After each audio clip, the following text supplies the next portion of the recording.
Hi, welcome back to Joe Blogs. In today's episode, I want to talk to you about what's happening in the Russian economy, and specifically to talk about the growth in the amount of corporate debt that's been taken on by Russian businesses over the past couple of years, because this is now becoming a huge burden for these companies, and many of them are dependent on the war in Ukraine continuing because they've got guaranteed contracts with the Kremlin. They've been commandeered to help with the war effort. And if the war does come to a conclusion, if Donald Trump is successful in his attempts to try to bring some sort of ceasefire to the ground, then that's going to cause major problems for these companies because they're going to see their income being cut off. They're no longer going to get guaranteed revenue from the Kremlin. And because they've got a huge amount of debt, which has been priced at astronomical levels because of what's been happening with interest rates, these companies would then be facing bankruptcy. And this is a real problem for Russia because the economy over the last couple of years has developed into this wartime economy. So lots of companies are doing really well at the moment because they're being paid directly by the state. But if the war is to stop, then that would stop all of those arrangements and cause major problems for all of those businesses. Now, just before we go on any further today, I want to talk to you about Incogni, who I've partnered with for today's video. One of the things that drives me absolutely insane is spam marketing, whether it be text messages or emails or my pet hate, phone calls. People phoning you up to have a chat and to try to sell you something. And the reason why you're getting more and more spam marketing is because of data brokers. Data brokers can take your personal information and sell it on the internet. But the problem that you've got is that how do you stop those data brokers from doing that? Well, you can actually contact each individual one of them and try to get them to take you off their database. But who's got the time to be able to do that? Well, the answer to that is Incogni. Once you sign up with Incogni, they will contact all of the data brokers and have your data removed, and they will also protect you from cybercrime and identity theft. And the great news is that you can get a 60% discount off an annual plan, which is what I use, by going to incogni.com/Joe Blogs or clicking in the link in the description below. Over the past 2 years, the Russian economy has seen a significant change. It's moved to being a wartime economy. So lots of companies are now working directly for the Kremlin, producing things for the war effort in Ukraine.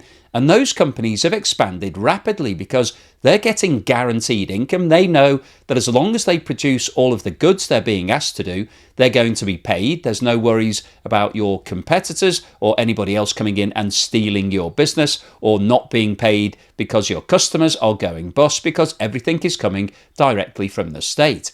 And those companies have been increasing the amount of debt that they've taken on because they need to beef up their operations, they need to take on more people, expand their production capacity, and as a result of that, the amount of corporate lending in Russia has really taken off in the last 2 years. This chart shows the year-on-year movement in the money supply in Russia, and the money supply here is the M0 definition, which covers the cash in the economy and the reserves held by banks. And what you can see here is that over the past 10 years, the amount of money that's been going into the Russian economy directly from the central bank has increased rapidly. And this is as a result of the fact that Russia has been supporting its economy. I talked about this in a recent video. It's similar to what happened during the COVID-19 pandemic in the USA and other Western economies. As a result of the slowdown in the economy, the central banks took the decision to start pumping money to make it easier for banks to actually get hold of capital and therefore to lend it to companies and individuals, because giving that money out in the form of loans helps companies and individuals to spend more. Therefore, it boosts demand and it boosts spending and so pushes up the economy. So this is a good thing to do for central banks in the short term to kickstart your economy. But the problem that you have is that the more money that you pump into the economy means that more lending is being taken on by companies and individuals. And at some point, the merry-go-round has to stop because that lending will have to be repaid. This chart shows the year-on-year movement in both corporate lending and consumer lending in Russia between July 2021, which was before the war in Ukraine started, and the start of 2025. And the scale on the left-hand side shows the percentage increase and goes from 0% at the bottom to 35% at the top. So if we start off by looking at the percentage movements in corporate lending, which is shown by the blue line, you can see that in the period between July 21 and February 22, which was when the invasion of Ukraine started, there was a significant increase in corporate lending. It was increasing by between 15 and 20%. Immediately following the invasion of Ukraine, there was a sharp fall in the increase in corporate lending. However, it still rose by around 5% in the period to July 2022. However, in the 12-month period between July 22 and 23, you can see that there was a significant increase in the amount of corporate lending. And in July 23, it was increasing year on year by more than 30%. And in the 18-month period between July 23 and the start of 2025, you can see that there was a reduction in the increase. However, the actual year-on-year movement in corporate lending still remained incredibly high. And by the start of 2025, we were still seeing a 20% increase year on year. So when you take a step back and look at what's been happening since the war in Ukraine started, there has been a significant increase in the amount of corporate lending.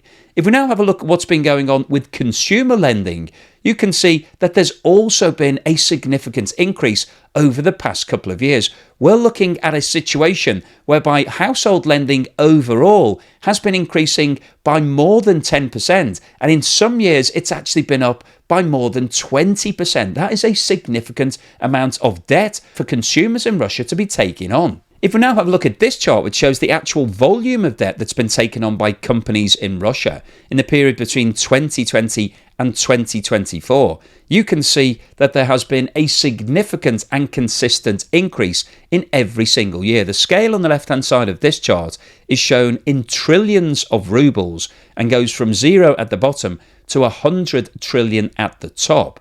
So between 2022, when the war started, and 2024, the amount of corporate borrowing increased from around 58 trillion rubles to around 88 trillion. And if we look at the green line here, which compares the amount of corporate debt to Russia's GDP, and that's measured on the scale on the right-hand side, going from 30% at the bottom to 50% at the top, you can see that in 2022, the debt levels to GDP was down to around 35%, and that level was the lowest that had been seen in Russia over the past 3 years. However, between 2022 and 2024, the percentage has increased significantly and is now sitting at just under 45%, which is the highest percentage seen at any time in the past 5 years. So the data that we've just looked at tells us that there is a lot more debt in Russia now than there was before the war in Ukraine started. And one of the main problems that these corporates are going to have is that the cost of that borrowing has risen significantly as a result of the rise in interest rates. This chart shows the movement in the official rate of interest in Russia over the past 5 years. And in February 2022, before the invasion started, interest rates were sitting at 9.5%, which in itself is a high level of interest. If you think about what the level of interest in the USA is at the moment, it's significantly lower. And if you increase to 9.5%, a lot of people who borrowed money would struggle to be able to pay the interest. However, immediately following the invasion of Ukraine, interest rates increased to 20%, which is an extremely high rate. It was classified as an emergency rate by the Bank of Russia at the time, reflecting the fact that the war had started. However, in the 7-month period following the start of the war, interest rates were reduced rapidly and came down to 7.5% in October 22, which interestingly was lower than it had been before the war started.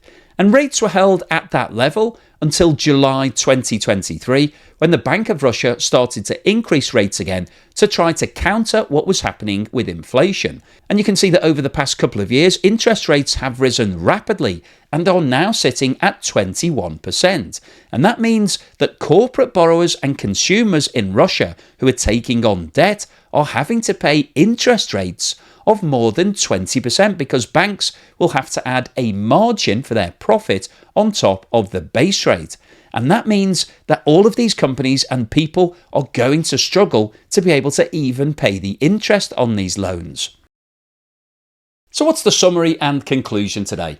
Well, I wanted to post this video because I think what's happening in Russia right now is really quite fascinating. And over the past 2 years, the Russian state has been pumping money into the Russian economy. It's been trying to boost the economy by making it easy for the banks to get hold of capital, which they can then distribute as loans. And as a result of that, we have seen a huge increase in corporate borrowing. So there's lots of companies in Russia right now that have taken on huge amounts of debt. And what we've also seen is that the cost of that borrowing has increased rapidly over the last 18 months as a result of the fact that interest rates have been going up and up and up, and they're now sitting at 21%, which is incredibly high. If you follow my other videos, you'll know that that's one of the highest rates out of any country in the G20. And the problem that a lot of these Russian businesses have is that they're now working on a completely different model to what they were talking about before the war started. So if you're a company in Russia and prior to the war you were selling lots of things to the USA and maybe into Europe and lots of different markets, now you may find that you're not able to sell to any of those markets because of the sanctions. And also you might struggle to get paid because of the sanctions in place against all the financial institutions. And also you might struggle to buy all of your raw materials if you were previously buying them from Europe and the USA. So your business has changed significantly. And if your company has now been offered a huge contract by the state to supply lots of things for the war in Ukraine, happy days, because all of that lost business for Europe and the USA is now replaced by guaranteed revenue from the Kremlin. So you can take on lots of debt, expand your population of people, expand your capacity and grow because you don't have to worry about marketing and selling all of your products and distributing them around the world. You just deliver them to the Kremlin and get paid a huge amount of money. Now, if the war in Ukraine was to stop, then obviously that arrangement would finish overnight. The Kremlin would say, we don't actually need any more of that stuff because we're not carrying on with the war, so thank you very much, but you're on your own. And of course, your business is now in a completely different situation because if you've lost all of your customers in Europe and the USA, you've lost all of your supply chain and your distribution, you're going to struggle to actually make any revenue. But at the same time, you've now got a huge amount of debt, which is costing you a fortune because interest rates are 21%. So that's the situation for a lot of businesses in Russia. And if the war in Ukraine was to stop, many of these companies potentially would become insolvent because they wouldn't have all of that revenue coming in. They might not be able to get back up and running and get all of their old revenue back through the door. And so many of these businesses could go bust. And that is a major problem for the Kremlin because if the war is to stop, then the economy in Russia is going to change significantly. It's not going to be what it is right now because it's actually existing and growing as a result of the war. If the war finishes, then it's going to have to go back to the way it was, and the sanctions will really hurt a lot of businesses and the Russian state. So the overall summary of today's video is that we now have a lot of companies in Russia that are sitting with large amounts of debt, costing them a fortune because of the increase in interest rates. And many of those companies are now dependent on the guaranteed contracts from the Kremlin relating to the war in Ukraine.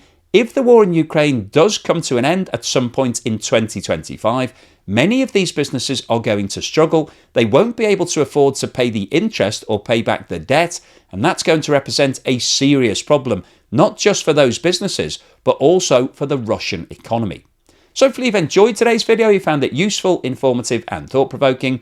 If you've liked what I've said, then please give me a thumbs up. Thank you for watching this video all the way through to the end, and thank you so much to everybody that's supporting the channel. If you've bought me a coffee, thank you so much for that. If you've sent me a YouTube super thanks, really appreciate it. And if you've signed up as a patron or a member, that support really keeps me going, keeps me motivated, makes me think up more ideas for videos. So thank you for that, and here's something to put a smile on your face.